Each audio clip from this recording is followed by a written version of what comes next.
Naghahanap ako ng shoes na double purpose na pwede kong gamitin sa work o pwede ko siyang gamitin pag may gala ako with friends, may lakad ako, may pupuntahan ako everywhere and everything.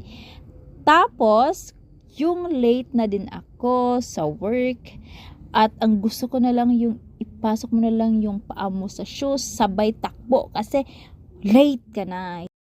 Nakita ko itong shoes na to. This is from Mario Di Boro. I don't know if I pronounce it correctly, but yeah, that's the brand name. May dalawang colors ito, yung nude at tsaka black. Gusto ko sana yung nude kaso 36 na lang yung available. Display na lang daw yung available, naka-sale kasi ito. So ang may 35 nila is itong black. At syempre, gusto ko rin naman yung color black at yung color black ay napaka